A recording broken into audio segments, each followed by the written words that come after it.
Hello welcome नमस्कार जय हिंद जय भारत वंदे मातरम। Welcome all of you, welcome to the class.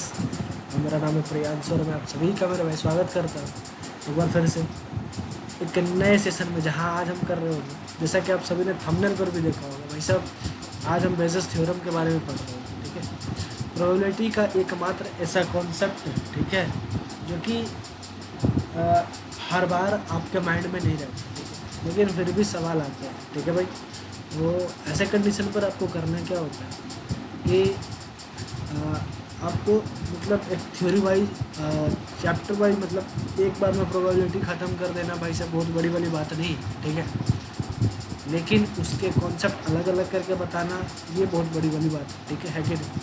तो जैसा कि मैंने आप सभी को टोटल प्रोबेबिलिटी थ्योरम के बारे में बताया था, वैसे ही आज मैं बेसिस थ्योरम के बारे में बताऊंगा। तो आज देखेंगे कि आखिर क्या है प्रोबेबिलिटी का वो बेसिस थ्योरम जो बच्चों को डराता है ना। तो बच्चों में डर का माहौल है भाई साहब, ठीक है, बेसिस थ्योरम के नाम से। इससे भी ज़्यादा डर तब लगता था मुझे जब बर्नौली प्रोबेबिलिटी डिस्ट्रीब्यूशन का सवाल आता था, क्योंकि उसमें main, median, variance, standard deviation इस सब कुछ निकालना पड़ता है कि नहीं। इसके चलते बढ़िया भाई। तो मैंने क्या करा है कि आप सभी के लिए एक बेसिस थ्योरम के बारे में एक लेक्चर बनाने की कोशिश करा। ठीक है भाई, आशा करता हूँ आप सभी को बहुत बढ़िया लगेगा। ठीक है, आप देखते चलो।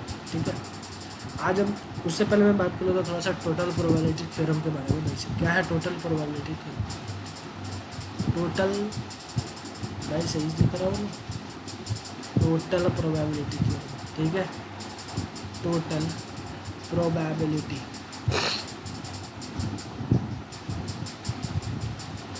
टोटल प्रोबेबिलिटी थ्योरम के बारे में। तो भाई साहब मैंने आपको बताया था इसमें एक बैग का कंडीशन है कि नहीं, बोलो हाँ ना बोलो हाँ। बैग का कंडीशन मैंने बताया था, है कि नहीं मेरे भाई। मैंने आपको बताया कि 2 बैग 3 बैग हुआ करते थे, और आपसे ये पूछा जाता था कि भाई साहब एक बॉल निकाला गया है और वो बॉल वाइट हो रेड हो, इस तरीके का कंडीशन आपसे पूछता था, है कि नहीं। लेकिन अब इस बार आपको क्या बोलेगा, भाई साहब बॉल तो वाइट है, लेकिन आप बताओ कि वो बॉल जो निकाला गया वो फर्स्ट बैग का है, वो बॉल जो निकाला गया वो सेकंड बैग का है कि नहीं। तो इस कंडीशन का प्रोबेबिलिटी अगर आपको कहीं भी निकालना हो तो वो टोटल प्रोबेबिलिटी थ्योरम ही वहाँ आए, सॉरी बेसिस थ्योरम ही वहाँ आए, है ना। तो टोटल प्रोबेबिलिटी थ्योरम में क्या होता था भाई साहब, तो उस बॉल का प्रोबेबिलिटी निकालते थे कि बॉल निकाला गया वो वाइट है या रेड है, ठीक है, उसका प्रोबेबिलिटी निकालते। जैसे अगर मैं मान लूँ कि एग्जांपल से आपको समझाने की कोशिश करूँ, ऐसा मैंने लेक्चर बना रखा है नहीं, आप जाके उसको डिटेल में समझ लेना, है ना। तो देखो ये पर मेरे पास 2 बैग है, ठीक है, बैग है, इसमें 5 रेड बॉल है, ठीक है, और मान लो 6 वाइट बॉल है, इसमें 6 रेड बॉल है और 5 वाइट बॉल है कि नहीं, बोलो हाँ, है ना। आपको करना क्या है कि भाई साहब आपको बताना है कि मैंने इन दोनों बैग में से कोई किसी एक बैग से मैंने क्या करा, एक बॉल निकाला, ठीक है, एक बॉल ड्रॉन करा, ठीक है, एक बॉल ड्रॉन करा, कहने का मतलब है कि एक बॉल मैंने निकाला। अब तुम्हें ये बताना है कि वो निकाली गई बॉल जो मैंने निकाला वो रेड कलर का बॉल हो, है ना, रेड कलर का बॉल। तो ऐसे कंडीशन पर मेरे भाई आपको बताना होता है रेड कलर का बॉल। तो मैं इस तरीके से पहले मैं इसको बोल दूँ कि मेरे भाई ये बैग 1 है, फर्स्ट बैग उसकी प्रोबेबिलिटी E1 है, सेकंड बैग इसकी प्रोबेबिलिटी E2 है, ठीक है। मैं बोल दूँ कि मेरे भाई फर्स्ट बैग में रेड बॉल का होना, तो रेड बॉल का प्रोबेबिलिटी मैंने मान लिया ए, ठीक है, रेड बॉल का प्रोबेबिलिटी मैंने मान लिया फर्स्ट बैग में रेड बॉल का होना, ठीक है, फर्स्ट बैग में रेड बॉल का होना, फर्स्ट बैग में रेड बॉल का होना मैंने मान लिया PA/E1। ये क्या है मेरे भाई, रेड बॉल का होना, इसमें फर्स्ट बैग में। E1 क्या है मेरे भाई, फर्स्ट बैग में बॉलों की संख्या, कितनी बॉल है, 11 बॉल है, जिसमें से रेड बॉल कितना है, 5 है, तो मैं बोलूँगा कि 5/11। फर्स्ट बैग में रेड बॉल का होना, फर्स्ट बैग में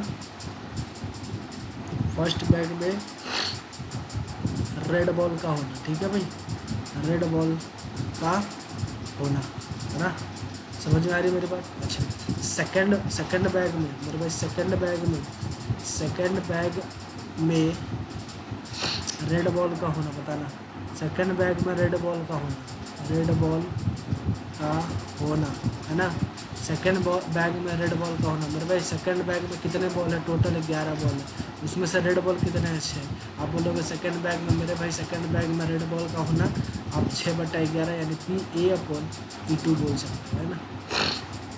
आपको निकालना है रेड बॉल होने की प्रोबेबिलिटी, तो आप बोलोगे PA, ठीक है, PA। यानी P(E1) फर्स्ट बैग का होना और PA/E1 फर्स्ट बैग में रेड कलर का बॉल होना, प्लस PE2 सेकेंड बैग का होना, PA/E2 ये क्या है मेरे भाई, ये है सेकेंड बैग में रेड बॉल का होना। अब मैंने आपको सारा चीज़ निकाल के बताया। PE1 का वैल्यू कहाँ से रख दो, यहाँ से रख दो। PE1 दो बैग में से एक बैग का होना यानी 1/2 प्रोबेबिलिटी। PA/E1 फर्स्ट बैग में रेड बॉल का होना 5/11। बोलो हाँ ना बोल दे, बोलते चलना। प्लस PE2 क्या है मेरे भाई, सेकंड बैग का होना यानी 1/2। दो में से सेकंड बैग का होना 1/2, ठीक है। अच्छा PA/E2 क्या है, PA/E2 क्या है, PA/E2 का मतलब है सेकंड बैग में रेड बॉल का होना। सेकंड बैग में रेड बॉल कितना है, 11, सॉरी सेकंड बैग में पूरे बॉल 11 है और रेड 6/11। बोलो हाँ। तो यहाँ से अगर मैं तुमसे बात करूँ कि मेरे भाई का प्रोबेबिलिटी यहाँ से आगे आप कैलकुलेट कर लो, 5/22 प्लस सॉरी एल्सियम लेना पड़ेगा ना भाई, एल्सियम लेना पड़ेगा। यहाँ पर देखो एल्सियम किस बात का, एल्सियम नहीं, 6/22 है ना। तो ये आ जाएगा 11/22, ये आपका प्रोबेबिलिटी आ जाएगा, ठीक है, 1/2। ठीक है भाई, कितना प्रोबेबिलिटी आ जाएगा, PA जो रेड बॉल का होना है वो 0.5, प्रोबेबिलिटी कितना है 0.5। ये अपना टोटल प्रोबेबिलिटी थ्योरम होता है, ठीक है। ये प्रोबेबिलिटी जो होता है ये टोटल प्रोबेबिलिटी थ्योरम होता है। मैं बात करने वाला हूँ आपसे बेजस थ्योरम के बारे में। आप सब करते हो कि आप सभी को इतनी बात समझ में आई है, ठीक है। तो बेजस थ्योरम की अगर मैं बात करूँ कि मेरे भाई बेजस थ्योरम क्या है, अगर मैं बोलूँ कि देख भाई ध्यान से सुन मेरी बात, ठीक है, सुन एक बार ध्यान से और इसके बाद मुझे बोलना, ठीक है। देख ले, अरे हट जा भाई, देख ये मान ले कि कोई बैग है, ठीक है, और इस बैग में मैंने इस तरीके से ऐसे ड्रॉन कर दिया। मैंने बोला कि मेरे भाई E1 है और E2 है, ठीक है, ये E1 है और E2 है, ठीक है। या फिर तो इस तरीके से समझ ले भाई, देख ऐसे समझ ले, ठीक है। देखो अगर मैं तुमसे बोलूँ कि देख भाई इस तरीके से मैंने एक कंडीशन डाल दिया, ये लो कंडीशन डाल दिया, और फिर मैंने क्या करा, और एक सर्किल लिया और इस सर्किल से मैंने क्या करा, ले भाई मैंने ये कर दिया। देख इसको, अरे भाई जरूर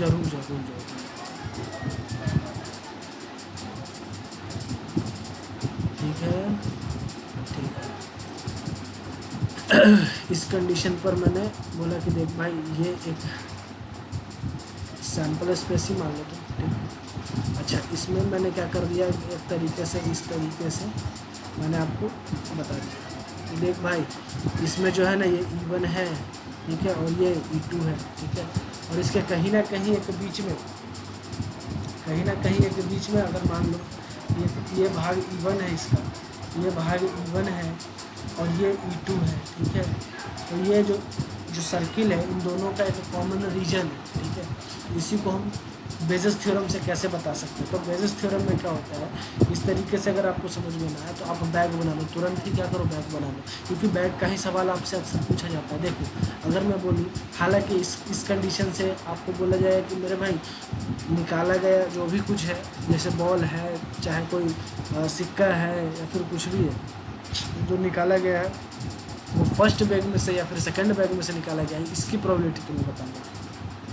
ऐसे कंडीशन पर तुम्हें क्या करना पड़ेगा, तो तुमको अगर बोला कि फर्स्ट बैग से निकाला हो तो तुमको निकालना होगा मेरे भाई, फर्स्ट बैग से अगर निकाला हो तो फर्स्ट बैग से निकाला हो तो इसके लिए तुमको करना पड़ेगा PE1/A, ठीक है।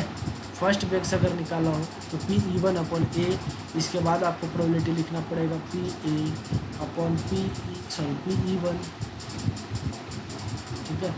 क्या लिखना पड़ेगा, PE1, ठीक है, PE1 इंटू PE1/A, ठीक है। फिर लिखना पड़ेगा PE2, ठीक है, PE2, इसके बाद ऐसे करके आपको बहुत सारे चीज़ लिखने पड़ेंगे, ठीक है।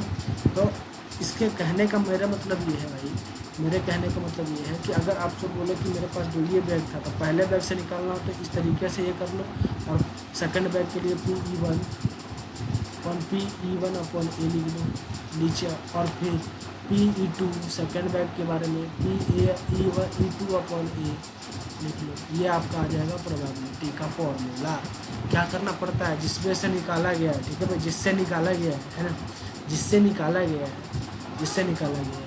उसको क्या करना पड़ेगा, जिससे निकाला गया जिस किसी से भी निकाला जाए। जैसे देखो, अगर मैं बोलूँ तो देखो, मैं फिर से आपको बता दूँ, जिस बैग से निकाला गया है अगर उसकी प्रोबेबिलिटी निकालनी है तो तुम्हें पहली बात तो बेजस थ्योरम के बारे में आपको याद होना चाहिए कि बेजस थ्योरम कब लगता है, जब आपसे बैग के बारे में पूछा जाए। ठीक है, बैग के बारे में पूछा जाए तो ऐसे कंडीशन पर आपको क्या करना पड़ता है, ऐसे कंडीशन पर देखो जैसे कि फर्स्ट बैग से निकाला गया, 2 बैग है ना, इसमें से फर्स्ट बैग से निकाला गया तो आप प्रोबेबिलिटी लिखोगे E1/A। ठीक है, E1/A, क्योंकि ए जो होता है ना भाई, ये आपको गिवन होता है, ए रेड बॉल हो वाइट बॉल हो, इसके बारे में आपको दिया रहेगा। आपसे पूछेगा कि E1 से निकाला गया कि E2 से निकाला गया। अगर E1 से निकाला गया तो फिर E1/A लिख देना, या फिर अगर E2 से निकालेगा तो E2/A लिख देना, है ना। आगे देखो, अगर मैं बोलूँ तो इसका प्रोबेबिलिटी PA/E1 हो जाएगा, है ना। अच्छा, प्लस अगर आपसे एक ही कंडीशन देकर पूछे, 2 बैग है तो इस जिससे निकला है यानी E1 से निकला उसको ऊपर रख दो और नीचे दोनों का सम कर लो, E1 PA/E1, है ना। अच्छा, प्लस PE2, ठीक है, और PA/E2, है ना। ठीक है भाई, समझ में आ रहे। अगर यही E2 देता यानी सेकंड बैग का प्रोबेबिलिटी निकालना होता तो तुमको क्या करना पड़ता, E2 पहले यहाँ रखना होता और PE2 यहाँ रखना होता, PA/E2 फिर यहाँ पर रखना होता और नीचे क्या करना पड़ता, दोनों का सम कर देना पड़ता, PE1 PA/E1, ठीक है, प्लस PE2 इंटू PA/E2, ठीक है। समझ में आया, ये होता है बेसिस थ्योरम। सही, ज़्यादा कैलकुलेशन करोगे तुम्हारा हाथ फास्ट हो जाएगा। ठीक है भाई, अगर तुम AATC के प्रिपरेशन कर रहे हो, NDA का प्रिपरेशन कर रहे हो, या फिर मैं बताऊँ air force navy x group air force से अगर प्रिपरेशन कर रहे हो तो मेरे भाई बेनिफिशियल आप सभी को। ठीक है, CBSE क्लास 12 वालों बच्चों के लिए भी बहुत ही बेनिफिशियल क्लासेस। ठीक है भाई, देखो अगर मैं तुमसे बोलूँ कि देख भाई, एक बैग मेरे पास तो था और दूसरा बैग मैंने और ले लिया। ठीक है, एक बैग तो मेरे पास है और सेम एज एक बैग और है मेरे पास। ठीक है, एक बैग चाहे और है। ठीक है, और ये बैग देख ले भाई, ये बैग को मैंने खाली कर दिया क्योंकि सामान रखना है इसमें, है ना, सामान रखना है। चलो देखो, अगर मैं बोलूँ कि देख भाई इसमें ना रेड बॉल है 6 और वाइट बॉल है 5, और इस बैग में जो है रेड बॉल है 5 और वाइट बॉल है 6। ठीक है, इतने बॉल हैं हर एक बैग में, तो इस बैग को मैंने E1 नाम दे दिया और इस बैग को मैंने E2 नाम दे दिया, है कि नहीं बोलो। अब मैंने तुम्हें एक कंडीशन दे दी कि भाई देख, मैंने जो बॉल निकाला ना वो रेड कलर का, जो मैंने बॉल निकाला वो है रेड कलर का। बढ़िया, जब मैंने उस बैग को निकाला, ठीक है भाई, 1 मिनट रुक जाओ। ठीक है,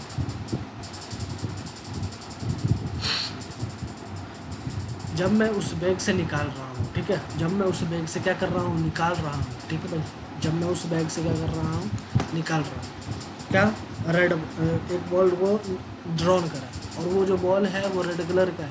मैंने जो निकाला बॉल वो रेड कलर का, पहले नहीं बताता था कि रेड कलर का है कि वाइट कलर का। ठीक है, पहले पूछता था कि बताओ वो बॉल रेड कलर का है, लेकिन अब बोल रहा है कि नहीं भाई देख रहे, बॉल तो निकाला मुझे पता है रेड कलर का, लेकिन वो किस बैग से निकाला ये मुझे बताओ। इसके लिए मैंने तुम्हें बोला कि जो मैंने बॉल निकाला, बॉल इज़ ड्रॉन। ठीक है, ball is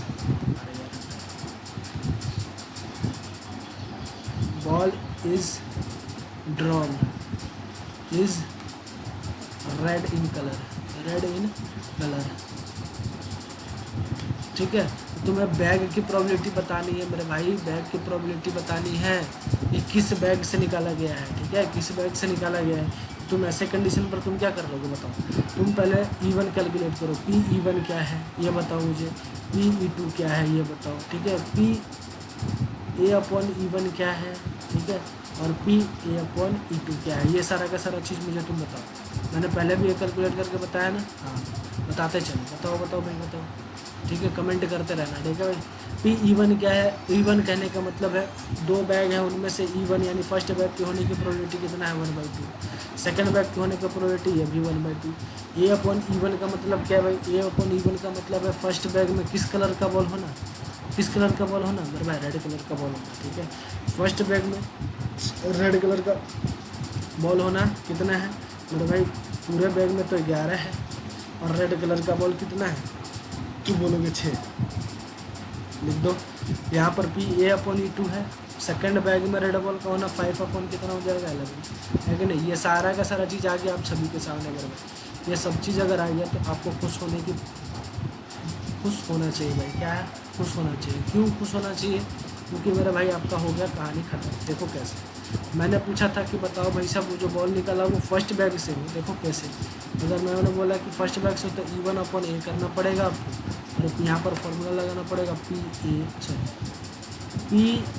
PE1 into PA/E1, ठीक है, PA/E1।